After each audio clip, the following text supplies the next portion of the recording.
Les chroniques de l'homme moderne. Une émission qui vous est proposée par Charlie Winshaw. Et le thème du jour est YouTube versus télévision.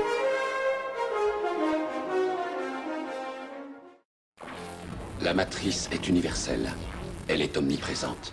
Elle est avec nous ici, en ce moment même. Tu la vois chaque fois que tu regardes par la fenêtre ou lorsque tu allumes la télévision. Et bonjour à tous et bienvenue dans les chroniques de l'homme moderne, l'émission qui regarde la société avec un œil louche, mais toujours clairvoyant. Et je vous informe désormais que vous pouvez réduire votre fenêtre et ouvrir grand vos oreilles, car il s'agit d'un podcast audio. What the fuck?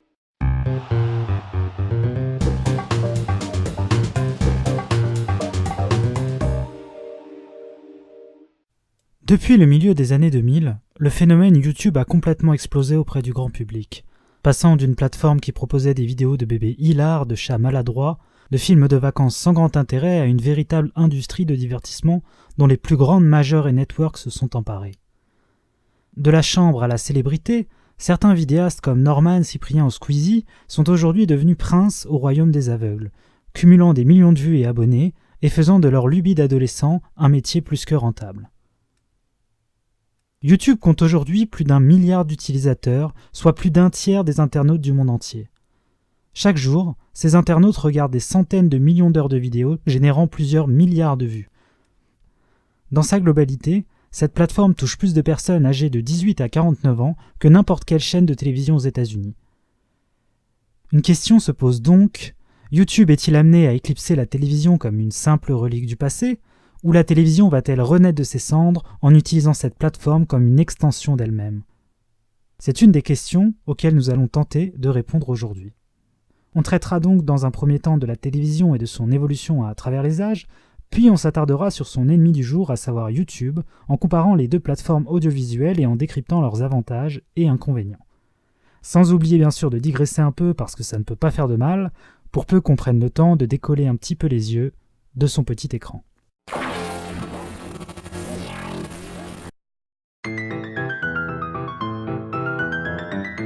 Il y a beaucoup de façons de parler de la télévision.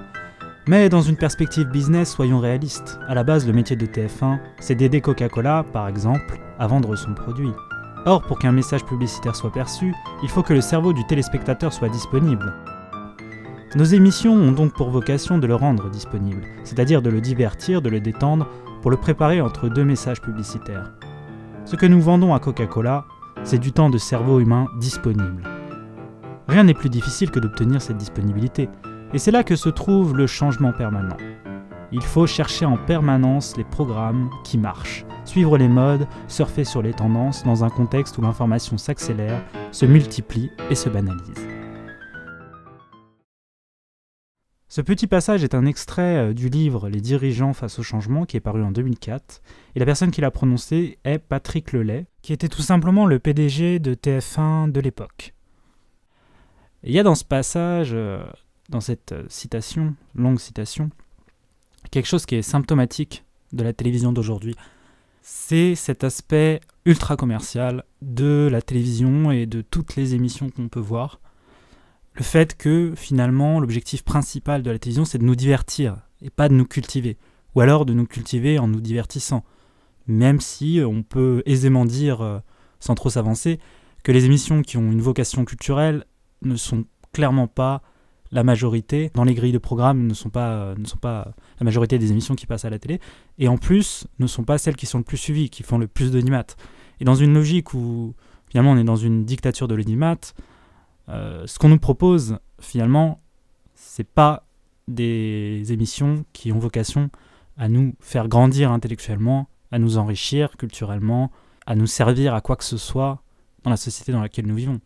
Si ce n'est nous divertir quand on rentre du travail, poser nos fesses sur le canapé, ne rien faire, regarder une télé qui nous impose ces images, contrairement à Internet et à YouTube, dont on parlera tout à l'heure. On fera une comparaison, mais dans une première partie, je vais surtout parler de la télévision.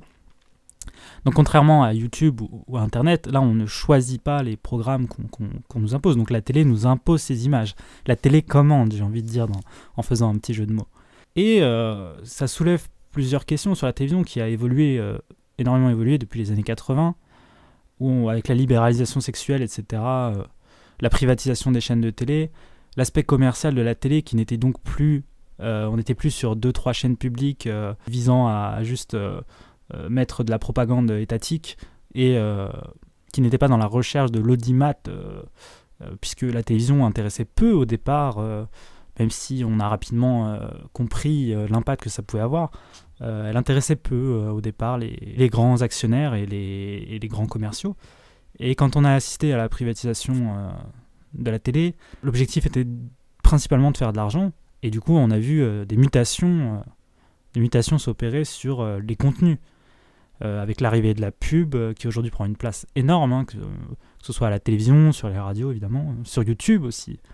Et donc pour en revenir à cette mutation, dans les années 80, on a vu l'émergence en fait, d'émissions beaucoup plus axées sur le téléspectateur lui-même, où le téléspectateur a commencé à être starifié, et où par exemple on avait une émission comme le Psy Show, qui en fait donnait la parole clairement à des gens comme vous, comme moi, qui parlaient notamment de leur sexualité, de leurs problèmes psychologiques, de leurs problèmes de couple. Et donc on avait un aspect voyeuriste qui a commencé à arriver, beaucoup plus libertaire, on va dire, dans son traitement, où on n'hésitait pas à parler des choses qui étaient tabous à l'époque. Et donc ça agissait comme une certaine forme de catharsis sur le téléspectateur, parce que on est tous finalement voyeuristes, on a tous cet aspect-là, on a tous envie de voir des choses interdites. N'importe quel enfant, on le sait tous, à qui on dit ne va pas voir derrière la clairière, ne passe pas, ne va pas au-delà du jardin, ne va pas ici. Et la première chose qu'il va faire, c'est aller là où il ne devrait pas aller, parce que on est curieux par nature, on aime être excité par une certaine forme de danger, c'est ce qu'on aime. Et donc, ces émissions ont connu un succès absolument énorme, ça marchait. Donc, ça a continué. Dans les années 90, pour ceux qui sont de ma génération, il y avait C'est mon choix, que moi j'adorais regarder quand j'étais gamin, parce que voilà, c'était sans langue de bois, c'était parfois drôle, c'était gentillet encore, C'est mon choix, mais il y avait des débats qui pouvaient concerner n'importe qui n'étaient pas des débats très constructifs, c'était des émissions où... je sais pas, le relooking extrême, d'ailleurs c'est revenu à la télé récemment, C'est mon choix, j'ai appris ça sur une chaîne obscure du câble. C'était des questions, on va dire, des petites questions de société, qui ne visaient pas à faire grandement évoluer les mentalités ou la société. C'était par exemple, je suis un macho et j'assume, ou je suis une femme qui prend soin de mon corps, mais je vous emmerde. En gros, c'était ça. C'était des sujets un petit peu banals. Là, j'ai pas d'exemple précis en tête, mais c'était vraiment des trucs que souvent les gens abordent dans un bar autour d'un verre ou en soirée avec des copains, quoi. Mais c'était pas des trucs très intellectuels, quoi.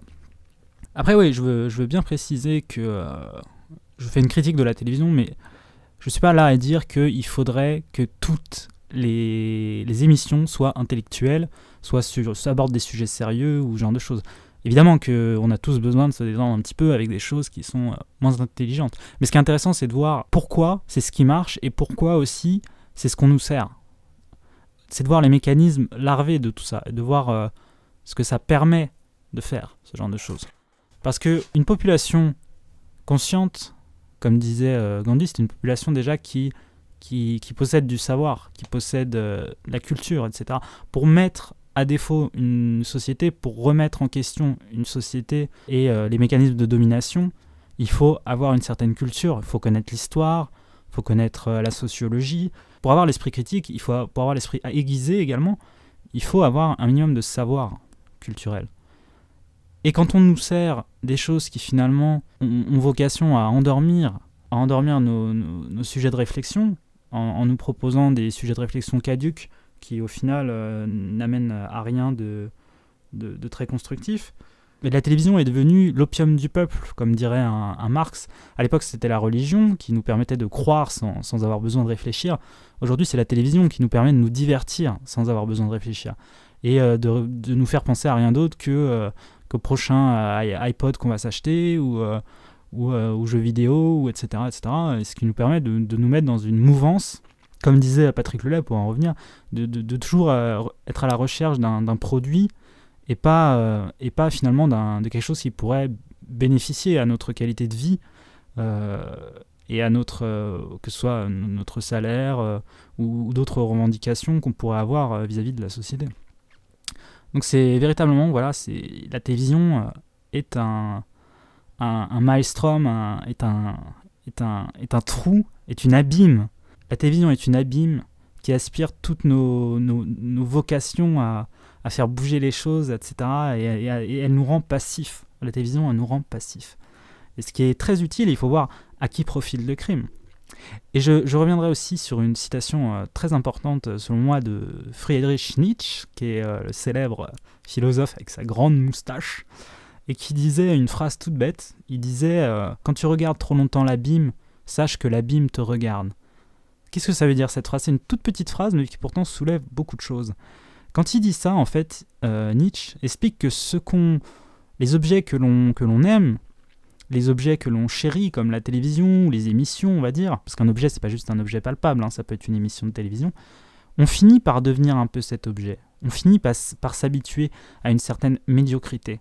Et on finit par ressembler à cette médiocrité. C'est-à-dire qu'à force de voir des sujets stupides ou de voir des stupidités à la télé, on se met à parler comme les gens qu'on admire, qu'on voit à la télé. On se met à aborder les sujets que l'on a vus aborder à la télé, car on les considère comme des sujets intéressants. Il faut pas sous-estimer le pouvoir de l'image et de la télévision sur notre perception du monde et notre perception de la société, sur ce qui est intéressant ou ce qui n'est pas intéressant. Et je vais prendre pour exemple une émission comme Touche pas à mon poste, que moi je regarde de temps en temps. Je suis pas là à dire que c'est de la pure merde, que c'est pas intéressant, que c'est pas marrant. Des fois c'est drôle, Cyril Hanouna, des fois il a des délires qui peuvent moi me faire sourire. N'empêche que quand on regarde ces émissions, on pense pas à autre chose. Et les débats dans ces émissions, ce qui est assez intéressant dans cette émission, c'est que c'est quand même une émission de télévision qui parle de la télévision. Donc il y a un aspect assez nombriliste, presque, j'ai envie de dire, il y a un aspect incestueux là-dedans. C'est-à-dire que les mecs font des débats sur des émissions de télévision, à savoir quel animateur est mieux que l'autre, est-ce que c'est scandaleux qu'une émission parle de ci ou de ça, qui surfe sur les petits buzz. La culture du buzz, c'est quelque chose de tellement futile, parce que c'est tellement... Le buzz, c'est quoi ? C'est un phénomène qui va durer l'espace d'un instant. C'est une étoile filante qui va briller très fort et qui va s'échapper. Et les buzz, c'est des mini-sujets qui finalement nous divertissent et nous attirent notre attention pendant quelques temps, en attendant le prochain. Et les buzz, on pourrait tous en citer des millions, quoi. Là, il y a eu l'affaire Valbuena, etc., il y a quelques temps. Il y en a des millions des buzz. Il y en a eu des millions des buzz. Et au final, qu'est-ce que ça nous a apporté de nous intéresser à ça, de débattre là-dessus ? Il y a des gens qui peuvent débattre pendant des heures sur ce genre de choses. Qu'est-ce que ça nous apporte finalement dans nos vies personnelles ? Que dalle. Et l'émission Touche pas à mon poste, c'est une émission qui dure, je sais plus, presque près de 2 heures, je crois. Évidemment, on a des petits sketchs, etc., qui sont très bien. Ça m'arrive de me marrer, comme je vous dis. Mais finalement, c'est quand même une émission qui se base sur pas mal de vide, sur du buzz, sur des choses comme ça. Et on passe, pour certains, 2 heures par jour, voire plus, sans compter les autres émissions, à regarder des choses comme ça qui finalement n'apportent rien, si ce n'est du divertissement. Et on a besoin de divertissement. Mais on a aussi besoin, à un moment donné, d'être capable de remettre en question des choses plus importantes que ça. Et quand on nous fait passer à côté de ça des lois liberticides, comme la loi que Manuel Valls a défendue sur les renseignements, où on cherche à violer notre vie privée et que personne ne dit rien parce qu'on n'en parle pas tant que ça et qu'on fait ça en douce. Quand il y a pendant l'état d'urgence, il y a eu des perquisitions abusives, etc., et que les gens, ils préfèrent se divertir avec une émission qui parle de la nouvelle culotte de Paris Hilton ou du scandale Nabila. D'ailleurs, là, sur Nabila, c'est intéressant de voir qu'elle a été chroniqueuse de TPMP avant de tenter de poignarder son petit copain. Et Nabila, c'est quoi au final ? Par exemple, Nabila, c'est la starification de gens qui n'ont aucun talent. la glorification du vide, de l'inexistant. Et ça, par contre, pour en venir à une certaine chronologie, je dirais que c'est apparu avec la télé-réalité principalement. Où là, en plus de starifier des gens lambda, en plus, il n'y avait même pas de sujet derrière comme il y avait dans le Psycho, etc., où là, on pouvait aborder des sujets de société. Là, c'était juste, non, tenez, on vous met une bande d'abrutis. Bon, là, je suis un peu méchant, mais en gros, c'est ça. Une bande d'abrutis enfermés dans un local, et on regarde les conneries qu'ils font. Et on se marre, etc. Donc là, il n'y avait même plus la prétention de derrière faire quelque chose de peut-être un minimum constructif, un minimum intéressant. Et Nabila, elle est la suite de ça, elle est l'enfant de tout ça, de la télé-réalité. D'ailleurs, une petite anecdote, moi je me rappelle de Love Story. Love Story, c'était un événement extraordinaire dans les années 2000, tout le monde en parlait. C'était, moi je me rappelle, c'était la période peu de temps après la Coupe du Monde, etc. Je devais avoir une dizaine d'années. Et je m'étais réveillé le soir, je m'étais levé le soir pour aller voir ça, comme on se réveille le soir pour aller voir le film érotique d'M6. C'était un truc énorme, et là il y avait Loana qui arrivait avec ses gros seins, et c'était extraordinaire, et moi je regardais tout le temps. J'étais à fond dedans, et je pense pas que ça a participé vraiment à mon épanouissement intellectuel, ça c'est clair. Mais c'était quand même marrant. Et donc pour en revenir, oui, donc à la fameuse Nabila, et en revenir quelque part, revenir dans le silicone, Nabila a été connue sur une phrase qu'elle a lâchée lors d'une émission qui était non mais allô quoi, t'es une fille, t'as pas de shampoing? Non mais c'est comme si je te dis je suis une fille, j'ai pas de cheveux, ou je sais même plus c'est quoi la phrase. Allô? Non mais allô quoi, t'es une fille, t'as pas de shampoing? Allô? Allô? Je sais pas, vous me recevez? T'es une fille, t'as pas de shampoing. C'est comme si je te dis t'es une fille, t'as pas de cheveux. Une phrase complètement stupide. Et voilà, c'est ça, c'est le nivellement par le bas. Plus vous êtes débile, plus vous êtes crétin, plus vous lâchez la petite phrase stupide, plus vous serez reconnu, plus vous serez glorifié. Et c'est des exemples en plus qu'on donne aux jeunes, finalement. On dit aux jeunes, regarde, sois le plus con que tu puisses l'être, sois le plus débile.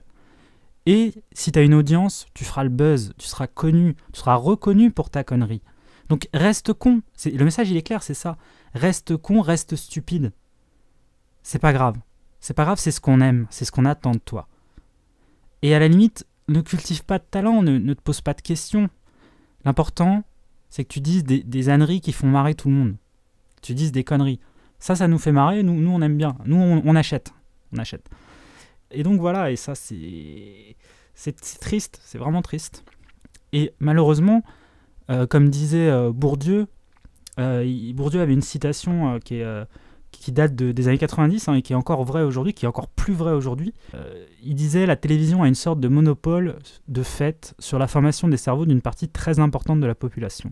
Or, en mettant l'accent sur les faits divers, en remplissant ce temps rare avec du vide, du rien ou du presque rien, on écarte les informations pertinentes que devrait posséder le citoyen pour exercer ses droits démocratiques. » Là, on en revient un peu à ce que je disais tout à l'heure. Alors là, Pierre Bourdieu, dans sa critique de la télévision, parce qu'à l'époque, on n'avait pas encore connu la télé-réalité, etc., il s'était principalement axé sur l'information.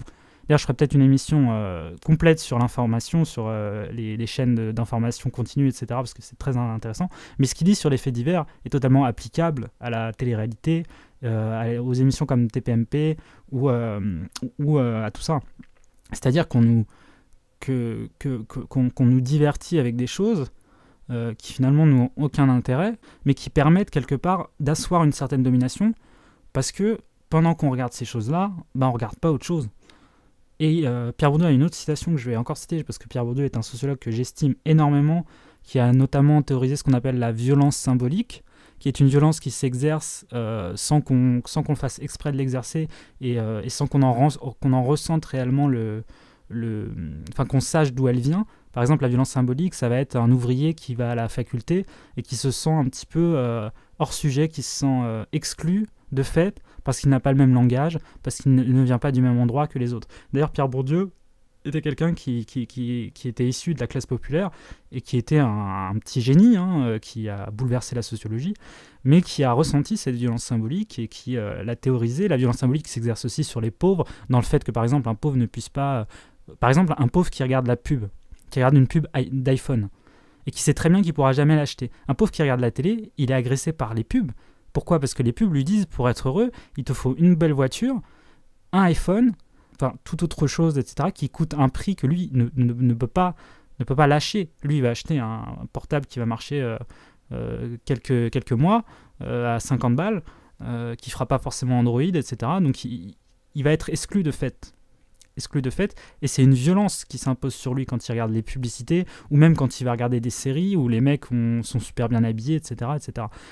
Pire, quand il va regarder la télé-réalité, qu'il va se rendre compte qu'il y a des abrutis qui gagnent des sommes astronomiques en disant des conneries du style si t'es une fille et que t'as pas de shampoing, non mais allô quoi.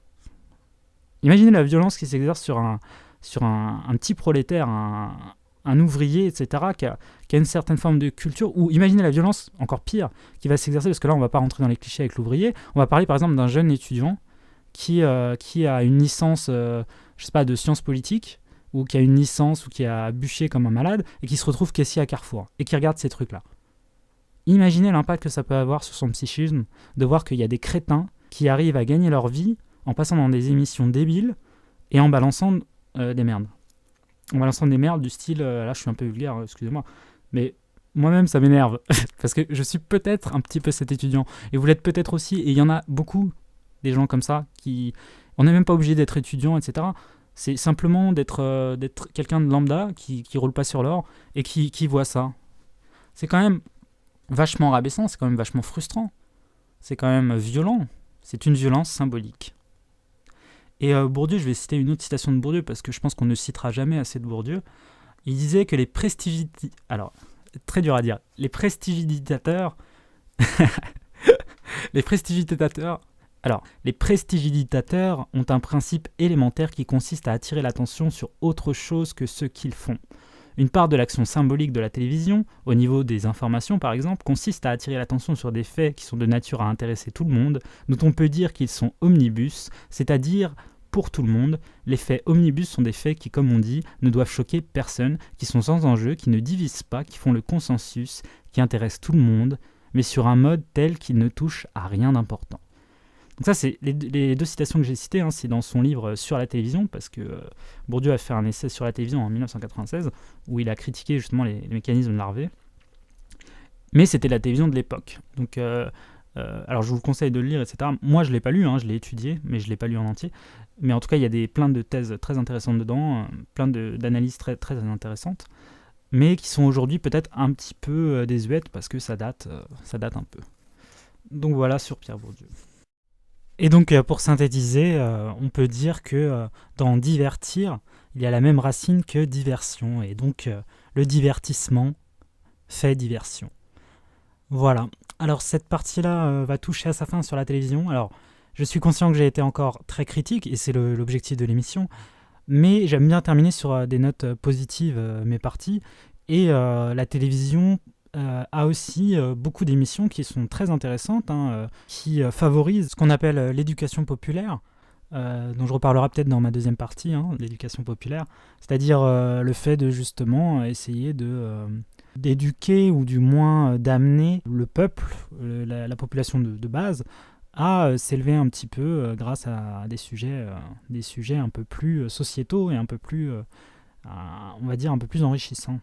Par exemple, on a des émissions comme On n'est pas que des pigeons, moi, que j'avais bien aimé parce qu'elle va défendre le consommateur en dénonçant certaines choses. On a un Cash Investigation qui dénonce les dérives de la finance, etc. On va avoir aussi une émission que j'aime bien regarder de temps en temps, les émissions de Tadi, Ce soir ou jamais. Des émissions où on prend le temps d'inviter des intellectuels qu'on ne voit pas forcément partout, et c'est des émissions qui durent longtemps, où les gens ont le temps de s'exprimer. En plus connu, on a aussi On n'est pas couché, etc. Et c'est des émissions qui abordent des sujets sérieux. Mais ce que je regrette un peu, c'est peut-être le manque, finalement, de pédagogie, et on va dire le manque d'émissions, justement, qui s'adressent plutôt aux jeunes. C'est-à-dire que j'ai l'impression qu'on considère qu'à partir du moment où on est jeune, on a juste besoin de consommer du divertissement et de ne pas réfléchir. Et il manque peut-être d'émissions de vulgarisation scientifique, etc., comme on peut avoir sur YouTube, on en parlera tout à l'heure.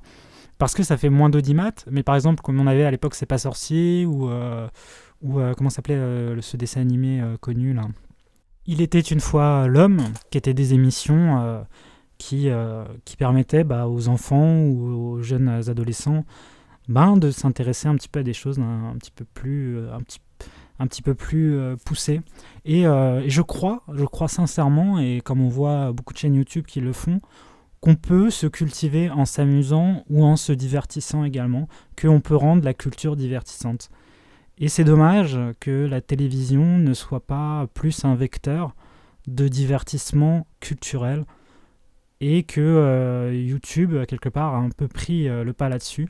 Même si on le verra, il y a certaines similitudes entre YouTube et la télévision qui sont en train de s'assimiler l'une et l'autre, puisque de plus en plus de grands groupes, de grandes majeures, de grands networks s'intéressent à YouTube, puisque YouTube commence à rapporter de l'argent et que YouTube commence aussi à rentrer dans un diktat de l'audimat, qui n'est pas un audimat, qui est un audimat différent, parce que ça va être le nombre de vues qui va être intéressant.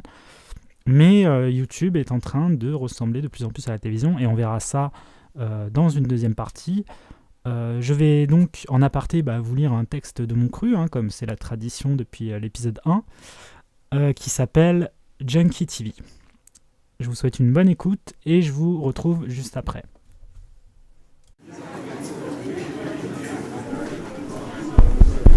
Un, deux. S'il vous plaît, un peu de silence dans la salle. Merci. Aujourd'hui, nous accueillons un nouveau membre, Steve. Steve, c'est à toi. Prends le micro et raconte-nous ton histoire. Ok, merci. Camarades téléspectateurs du soir, bonsoir. Je m'appelle Steve, j'ai 32 ans et comme tous les gens ici présents, je suis un téléspectateur compulsif. Comme vous, j'ai commencé par de très petites doses.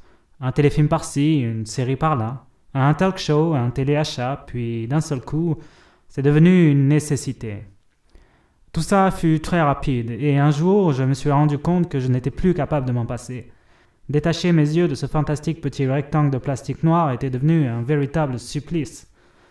Quand j'étais trop fatigué de réfléchir, je prenais la télécommande et je zappais inlassablement sur les différentes chaînes du bouquet satellite. C'était comme si je m'injectais une bonne dose de programmes télévisés directement dans le crâne.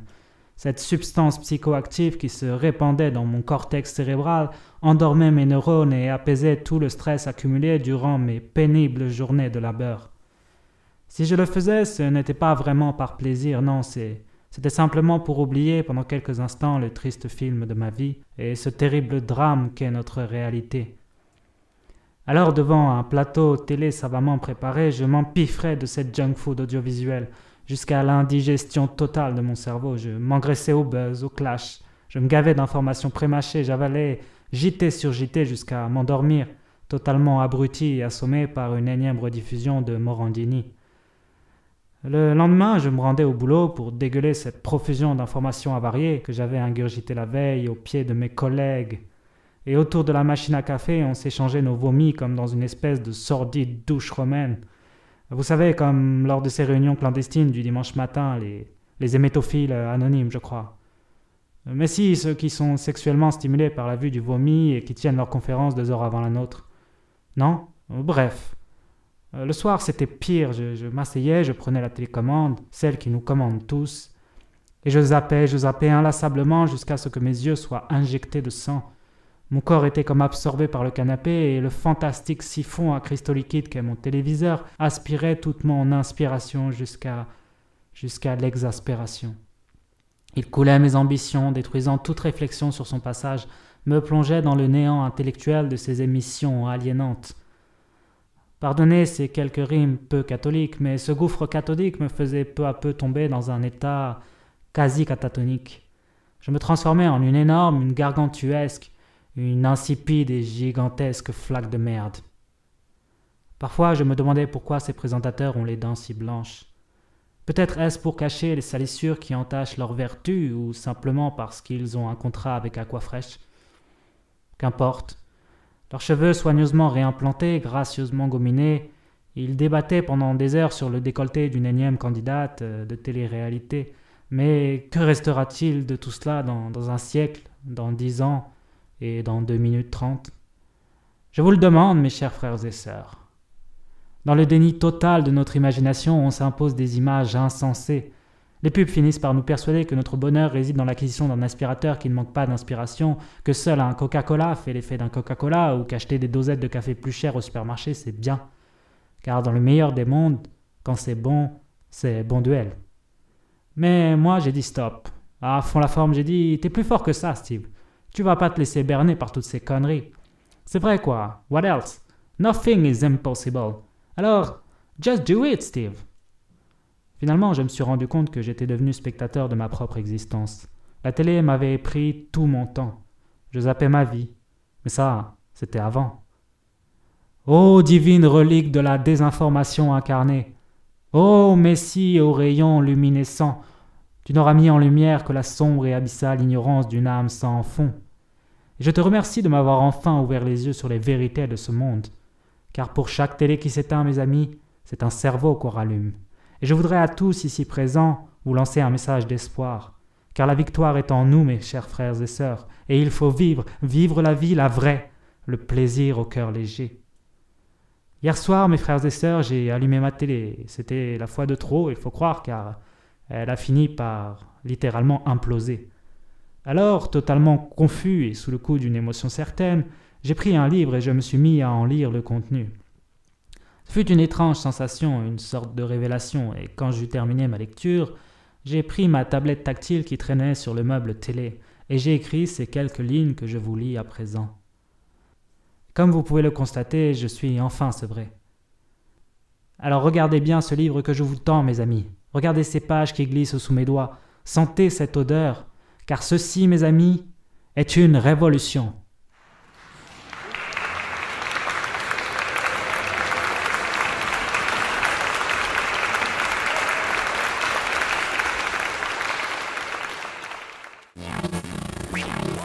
C'est marrant, mais ce cher Steve me rappelle curieusement quelqu'un. Un type qui travaillait dans les ordis, là, avec une pomme. Bref, je sais plus. On va donc maintenant aborder le gros dossier YouTube. Alors comme je le disais un peu avant la pause, peu à peu, on a vu arriver l'émergence d'une industrialisation et d'une standardisation de certains formats sur YouTube, comme le podcast de chambre, les vlogs, le top 10... les foires aux questions, les tutos maquillage, on connaît tout ça. Et on remarque que, à la base, YouTube était arrivé comme une véritable bouffée d'air frais pour les créateurs, parce que n'importe qui avait une caméra et un micro pouvait créer du contenu, devenir vidéaste, et créer du contenu original de chez lui, très simplement.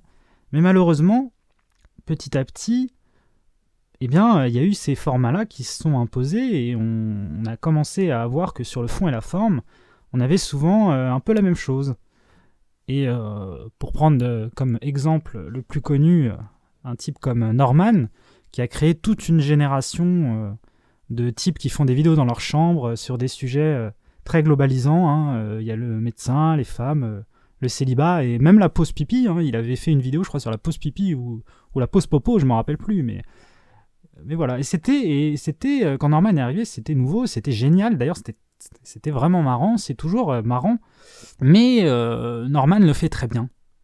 Et c'est dommage que beaucoup de jeunes, de petits gars dans leur chambre aient repris pour faire exactement la même chose. Et surtout, c'est l'apparition de tout ce qui est, vous savez, dans les podcasts vidéo, les montages agressifs avec les cuts récurrents, les zooms, dézooms rapides, qui donnent un petit peu la gerbe. Toujours une exagération des sentiments, comme on voit chez Squeezie par exemple, qui quand il joue à un jeu vidéo, il est toujours à deux doigts de faire une syncope, alors que c'est complètement du cinéma. Faut pas croire que le type, en jouant à des jeux vidéo pourris, il va avoir peur comme ça parce qu'il voit une poupée derrière une porte dans un jeu vidéo obscur du net, là. C'est du cinéma, c'est pas la réalité. Et ce qui est un peu dérangeant, c'est que ces gens-là, qui au départ étaient des créateurs qui innovait, même si Squeezie s'est grandement inspiré, je pense, de PewDiePie aux États-Unis, qui était le premier à faire des podcasts vidéo en fait en comment on appelle ça, en jouant aux jeux vidéo en direct, des direct to play, un truc comme ça, et en exagérant tout ce qui est réaction vis-à-vis du jeu. Donc Squeezie est un petit peu pompé là-dessus, on va pas se mentir, je pense que c'est pas un secret. Et ce qui est dommage, c'est que peu à peu, ces créateurs-là, comme Cyprien aussi, qui au départ faisaient du contenu original, pas pour l'argent, mais je pense pour s'exprimer, pour s'amuser tout simplement, sont devenus des véritables commerciaux chargés de vendre des produits. Et là, on retrouve une similitude avec la télé, où la pub, cette fois-ci, n'est pas une pub qui va être aussi longue, qui va durer 10 minutes entre deux parties d'un film, mais ça va être une petite pub avant qu'on peut zapper, et surtout du placement produit qui va être plus insidieux et beaucoup plus discret. Et malheureusement, le placement produit aujourd'hui, c'est devenu quelque chose d'énorme, qu'on retrouve aussi dans les clips musicaux. D'ailleurs, YouTube est devenu quelque part le nouveau MTV, puisque maintenant on regarde les clips surtout sur YouTube et beaucoup moins à la télé. De toute façon, de plus en plus de jeunes se tournent vers YouTube et ne regardent plus trop la télévision. Et le placement produit, c'est devenu dans les clips vidéo et chez ces youtubeurs-là, évidemment là j'ai cité les 3 les plus connus, mais il y en a beaucoup d'autres, c'est devenu quelque chose d'extrêmement récurrent. Et c'est dommage. Et pour moi, il y a quand même aujourd'hui 2 catégories de youtubeurs. Il y a vraiment ceux qui sont restés un peu honnêtes, droits dans leurs bottes, créatifs, etc. Je pense à des types aussi connus pratiquement que Norman et Cyprien, mais prenez par exemple SLG, Salut les Geeks, un type comme le Joueur du Grenier ou Antoine Daniel, qui sont des youtubeurs qui sont aujourd'hui ultra reconnus, presque au même titre que Norman, etc., même s'ils ont un côté moins mainstream et peut-être un petit peu plus geek. C'est des types qui font très peu de placements produits, qu'on voit pas à la télé, D'ailleurs, c'est ça aussi le sujet, c'est que la télé récupère des gens d'internet de plus en plus pour les mettre, notamment en Canal+, qui aime beaucoup récupérer les youtubeurs, comme on avait vu par exemple au Grand Journal avec les tutos de Jérôme Niel, si je ne m'abuse, c'est Jérôme... Non, je confonds souvent avec la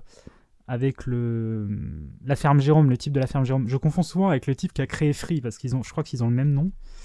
Mais ça doit pas être Jérôme Niel, je crois que c'est le type de Free, justement. Ah non, c'est bien lui. Non, c'est Xavier Niel, le type de Free TV. Mais bon, voilà, Jérôme Niel qui est très bon, attention, c'est des gens qui sont très bons, et qui sont partis à la télé, qui ont un peu vendu leur âme au diable, j'ai envie de dire, même si j'exagère un peu.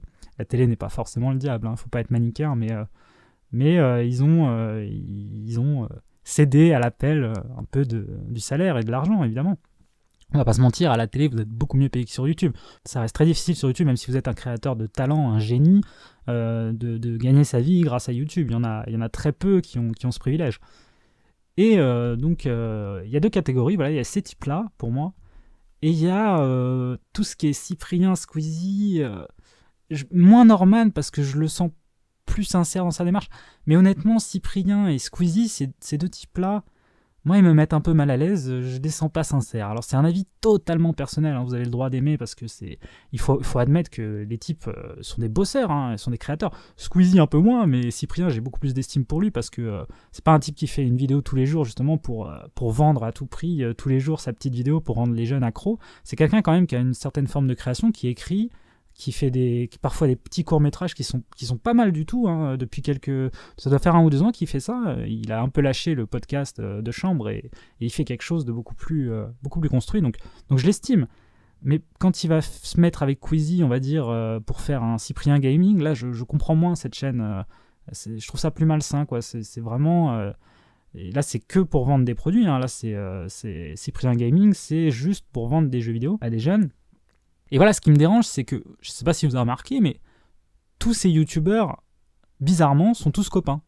Donc tous les youtubeurs mainstream sont copains, alors qu'à côté, Joueur du Grenier, moi je le vois pas traîner trop avec SLG, il fait jamais de vidéo avec SLG, avec celui, je me rappelle plus du prénom du type qui fait Salut les Geeks, mais on les voit pas traîner ensemble spécialement, etc. Et donc c'est plutôt curieux de voir que ceux qui sont mainstream, Mister V et tout ça, eux ils sont tous copains, ils sont tous dans la même team, etc. Alors certains me diront qu'ils sont amis d'enfance, mais c'est pas le cas de Cyprien et de Squeezie par exemple. C'est pas le cas, je crois, avec Mister V et le reste. Il me semble que j'avais fait des petites recherches là-dessus. Alors je crois que c'est Norman, Hugo tout seul et Cyprien qui étaient potes depuis longtemps. Mais le reste non, donc c'est des rapprochements qui, d'après moi, ne sont pas sincères et qui sont des rapprochements avant tout motivés par l'appât du gain. Et ça, il faut dire la vérité, c'est ça à mon avis. Je veux dire, on ne devient pas copain avec un mec sous prétexte qu'il a fait des millions de vues. Il pourrait très bien être pote avec un autre type et faire des vidéos avec lui.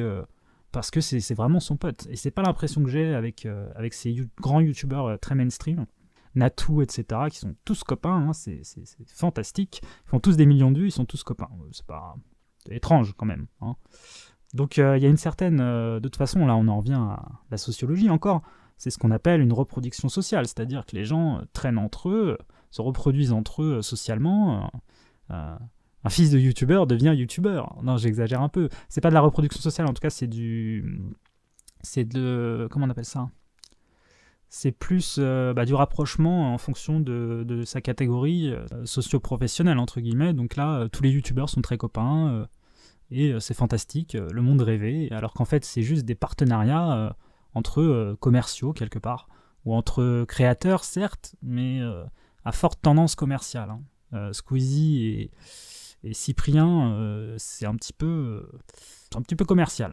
Et c'est des gens qu'on va retrouver, par exemple, j'ai vu qu'il y avait, je l'ai pas vu l'émission en entier, mais il y avait des sortes de YouTube Awards, et on retrouvait tous ces gens-là, et il n'y avait pas de joueurs du grenier, il n'y avait pas d'SLG, il n'y avait pas d'Antoine Daniel, qui sont pourtant sur YouTube des grosses pointures, et il n'y avait pas non plus tout ce qui est émissions qu'on voit émerger de plus en plus, et ça c'est vraiment... un gros point fort de YouTube, moi ce qui fait que je suis sur YouTube et que j'ai pas de télévision, c'est qu'on a de plus en plus de créateurs qui font des divertissements culturels. Et là, pour vous en citer comme ça quelques-uns à la volée, on a YPensé, hein, le cultissime YPensé, qui traite de science. On a Nota Bene pour l'histoire, ou Histoire Bref, qui est très bien. On va avoir le Psylab, qui est moins connu, qui est par exemple sur la psychologie, la psychiatrie. Dirty Biology aussi, des choses qui contribuent à l'éducation populaire, comme dont je parlais tout à l'heure. L'éducation populaire, c'est un concept dont parle beaucoup, par exemple, un type comme Franck Lepage, dont je vous conseille vraiment la conférence gesticulée Inculture. Et pour en revenir à l'éducation populaire, les conférences gesticulées sur YouTube, il y en a de plus en plus également.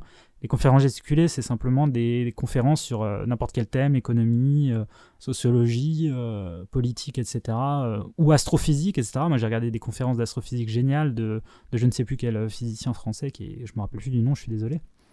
Il y a de plus en plus ça, et les conférences gesticulées, c'est absolument génial, parce que c'est comme aller à l'université, mais de chez soi. On regarde une conférence, on s'instruit, et c'est gratuit. Et ça, c'est YouTube, ça, c'est grâce à YouTube, parce qu'à la télé, on ne peut pas avoir des choses comme ça.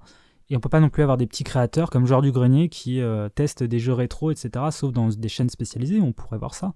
Mais là, YouTube a vraiment permis à des gens bourrés de talent de pouvoir s'exprimer alors qu'ils n'auraient jamais pu avant, quoi. Joueur du Grenier, à la base, j'avais vu une interview où il expliquait que lui, il faisait des petits films pour les mariages ou pour les municipalités ou ce genre de choses. Aujourd'hui, il fait des millions de vues sur YouTube. Tout le monde se marre avec ses vidéos parce qu'il est drôle. Et ça, c'est vraiment l'aspect de YouTube qui a complètement ringardisé la télévision, quoi. La télévision est passée chez les jeunes pour quelque chose de ringard. Et donc ça, c'est vraiment les aspects positifs de YouTube. Et donc pour en revenir à Franck Lepage, c'est un militant de l'éducation populaire. Donc je précise par ailleurs que Michel Onfray a créé une université d'éducation populaire à Caen, qui est une université donc, qui est ouverte à tout le monde et où tout le monde peut s'instruire totalement gratuitement, il n'y a pas de frais d'inscription. Et les conférences de gesticulés de Franck Lepage ont de plus en plus de succès sur YouTube. Et c'est par exemple ce genre de personnes auxquelles on n'aurait jamais entendu parler s'il n'y avait pas YouTube. Et si vous aimez Alexandre Astier, par exemple, si vous avez vu l'exoconférence, je vous conseille de la voir. Franck Lepage, c'est un peu la même chose, mais avec beaucoup moins de moyens. Alors dans Inculture, en fait, il critique tout le système, tout l'aspect culturel en politique, les ministères de la culture, etc. Il y a aussi eu des phénomènes assez amusants sur YouTube. Par exemple, des gens comme Henri Guillemin, qui est un historien qui faisait aussi des conférences gesticulées, mais paradoxalement, lui, il bouge pas beaucoup, hein, il est vissé sur sa chaise et il raconte ses petites histoires, etc. Donc c'est un historien qui est mort en 1992, hein, très iconoclaste, qui n'était pas toujours très apprécié parce qu'il était très à gauche, mais il était plutôt admiré pour ses qualités d'interprétation, et il a fait donc des sujets sur Robespierre, Napoléon, Bonaparte, Pétain, Jeanne d'Arc, jusqu'à Jésus. Donc c'est des longues émissions qui durent plus d'une heure souvent, et ce qui est amusant, c'est que c'était un type qui n'était pas trop suivi, et grâce à YouTube, il a connu un regain de popularité pour des émissions qu'il avait fait dans les années 70, sur une télé, peut-être sur le service public, un truc comme ça, que tout le monde avait oublié, et YouTube lui a permis de regagner du succès. Et il le mérite parce que je dois avouer que j'ai écouté ses conférences et que c'est passionnant et que c'est super agréable à écouter. C'est un très très bon conteur. Donc on a ce genre de phénomènes sur YouTube qui sont très amusants. Et donc voilà, on a ces deux aspects de YouTube qui sont paradoxales. Et j'ai bien peur que YouTube commence à devenir de plus en plus similaire à la télévision dans son aspect commercial que je dénonçais dans la partie 1.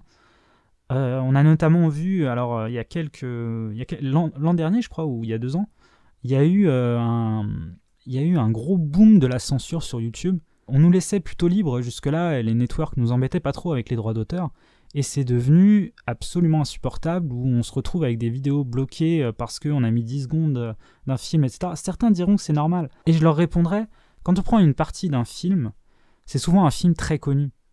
Et si c'est un film très connu, ces gens-là n'ont pas besoin d'argent. Si c'est un film méconnu, ces gens-là ont tout intérêt à être connus, donc à être diffusés sur YouTube. Donc le fait de censurer des passages de films, des passages de dessins animés, des petits passages, c'est scandaleux, parce qu'en fait, on coupe totalement l'herbe sous le pied aux créateurs, on leur dit non, vous n'avez pas le droit de créer, etc. Et en plus, en droit français, on a normalement une exception pour la parodie, mais sur YouTube, non, c'est mort. Vous pouvez prendre un extrait pour faire une parodie, vous serez sanctionné comme tout le monde. Donc on a eu un regain de censure sur YouTube qui rappelle étrangement la télévision et qui est en train de nous couper de cet aspect de démocratie directe où tout le monde peut s'exprimer librement. Et évidemment, on n'est pas dans le pays des bisounours, je sais bien, mais au départ, YouTube, on pouvait faire ce qu'on voulait. Moi, quand j'avais 16-17 ans, je m'étais mis à faire des vidéos, etc. J'avais pris des vidéos de DBZ et j'avais fait un montage dessus en doublant les voix des personnages, qui étaient totalement pourris, je dois admettre. Qui a dû faire 4 vues, mais il n'y avait eu aucune censure à l'époque sur Dailymotion et YouTube, c'était vraiment libre. Et c'était cool, quoi. C'était cool parce qu'on pouvait faire ce qu'on voulait et ça leur a servi et ça leur a fait de la pub, tout ça, et ça leur a permis de grandir parce que cette liberté a attiré beaucoup de monde. Et aujourd'hui, maintenant qu'ils ont une base utilisateur qui est énorme, ils se remettent à censurer.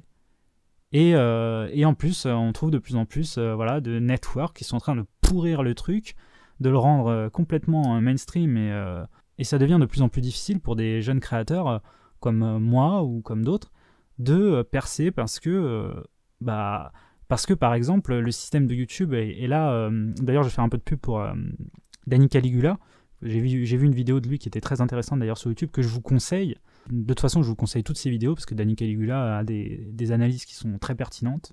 Il parlait de YouTube et il expliquait que un peu comme la télévision, enfin là c'est moi qui fais le parallèle, YouTube maintenant fonctionne sur un système d'audimat, c'est-à-dire que les vidéos, vous allez les regarder si vous voyez qu'il y a beaucoup de vues dessus. S'il y a très peu de vues, vous allez vous dire c'est une vidéo pourrie. C'est inconscient, mais c'est ancré. Et YouTube va vous orienter vers des formats qui fonctionnent. C'est-à-dire que par exemple les top 10, ça fonctionne énormément. Et du coup, dès qu'il y a marqué top 10 dans une vidéo, hop, ils vont le mettre en avant. Par contre, quelqu'un qui va faire un podcast audio comme moi qui dure un bon bout de temps, il va pas forcément être mis en avant, il va pas forcément, ça va pas forcément, les robots de YouTube vont pas forcément le mettre dans les premiers résultats. Parce que les longues vidéos sur YouTube marchent pas beaucoup, etc. Et du coup, on a affaire à des phénomènes de mode et à une standardisation des contenus. C'est-à-dire que on se retrouve avec tous les mêmes trucs à chaque fois. Et ça devient relou. Donc voilà, ça devient relou. Ça me paraît être une bonne conclusion pour l'émission du jour. Alors, comme d'habitude, je suis conscient de ne pas avoir abordé tous les sujets, j'ai beaucoup digressé, j'ai beaucoup discuté. Je conclurai en disant que YouTube nous appartient. Comme disait Coluche, il suffirait de ne pas les acheter pour pas que ça se vende. Et dans ce cas-là, il suffirait de ne pas regarder certaines choses pour pas que ça se vende. Donc, essayez de vous intéresser un peu aux jeunes créateurs un peu plus audacieux, essayez de leur faire de la pub, essayez de faire grandir YouTube et de faire en sorte qu'on garde l'aspect de ses premiers pas qui a fait que YouTube a écrasé la télévision et est devenu de plus en plus une alternative, même si aujourd'hui je remarque que ça se ressemble de plus en plus, que ces deux plateformes sont en train de s'assimiler l'une et l'autre et de devenir plus ou moins la même chose dans un diktat de l'audimat, de la facilité, de ce qui fait le buzz et de ce qui fait vendre. Et c'est dommage et espérons qu'il y ait encore des petits bastions de liberté Et je compte sur vous pour faire en sorte que YouTube reste une plateforme où les jeunes créateurs peuvent s'exprimer. Et j'en fais partie, et donc si l'émission vous a plu, n'hésitez pas à diffuser son contenu, à commenter, parce que l'avantage de YouTube aussi, j'en ai pas trop parlé, mais c'est ça, c'est qu'on peut commenter très rapidement en direct, même si ça existe un peu avec Twitter, parce que la télévision utilise beaucoup Twitter pour ça, mais YouTube permet à n'importe quel citoyen de s'exprimer sur n'importe quelle vidéo, et donc de créer un débat démocratique dans le sens le plus pur du terme, dans le sens de démocratie participative.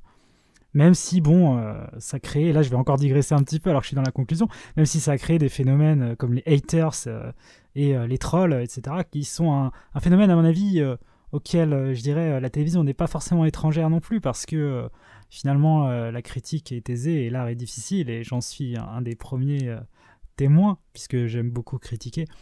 Et du coup, comme n'importe qui est légitimisé par cette démocratie participative presque pure et parfaite, on se retrouve avec des petits gamins de 16 ans frustrés, ou même pas de 16 ans, ou des gros fachos qui aiment bien titiller le point G. Hein. Et quand je dis point G, je parle du point Goldwyn, hein, évidemment. Donc voilà, c'est sur cette dernière petite remarque et cette dernière petite analyse que je vais vous laisser. Je vous dis à bientôt, j'espère. Hein, je vais réfléchir à un prochain sujet. Et si ça vous a plu, n'hésitez pas à liker. Hein, je suis comme tous ces petits youtubeurs vendus. Et à diffuser, comme je vous l'ai dit précédemment. Voilà, allez, ciao, ciao. La dictature parfaite aurait les apparences de la démocratie. Une prison sans murs dont les prisonniers ne songeraient pas à s'évader. Un système d'esclavage où, grâce à la consommation et au divertissement, les esclaves auraient l'amour de leur servitude. Aldous Huxley.